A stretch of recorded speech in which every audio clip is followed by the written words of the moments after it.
وهذا يقفنا على مراتب الفعل النبوي وأنه ليس على مرتبة واحدة. شرحنا هذا في دروس الأصول، شرحنا هذا.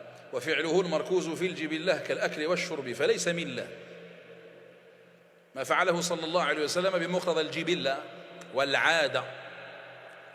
هذا الأصل أنه ليس ملة، ليس تشريعا. من فعله اقتداء به صلى الله عليه وسلم وحبا له أجر على ذلك، لكن من تركه لا يقال إنه فعل خلاف السنة. وفعله المركوز في الجبلة كالأكل والشرب فليس ملة.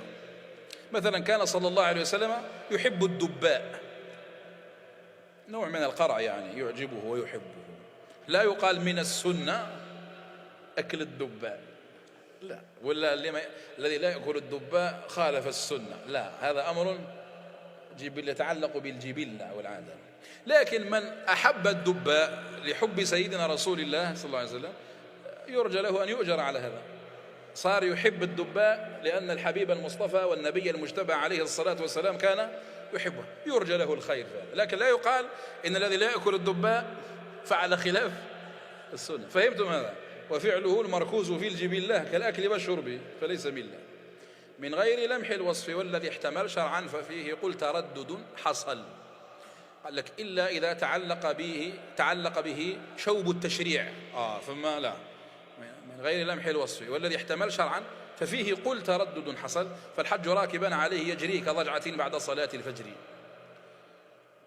مثلا الأكل باليمين، صح، الأكل والشرب من أفعال الجبلة، لكن تتعلق بهم آداب. الأكل باليمين هذا تشريع، فيه تشريع، لأنه أمر به الحبيب الشفيع صلى الله عليه وعلى آله وصحبه وسلم، وهكذا. وكاين بعض الأشياء فيها التردد، اختلفوا فيها، هل فعلها النبي صلى الله عليه وسلم تعبدا ولا فعلها بمقتضى الجبلة والعادة أو الحاجة إليها، وهكذا.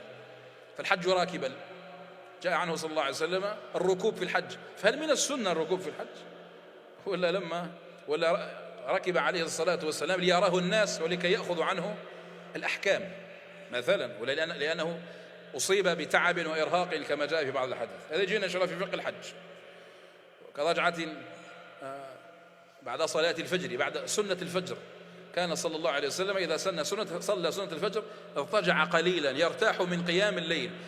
تلك الضجعة سنة مستحبة يعني ولا لا؟ لمن كان متعبا فله أن يتخفف، ولا الضجعة مقصودة كما يقول الظاهرية؟ الله أعلم، هذا بحث فقهي.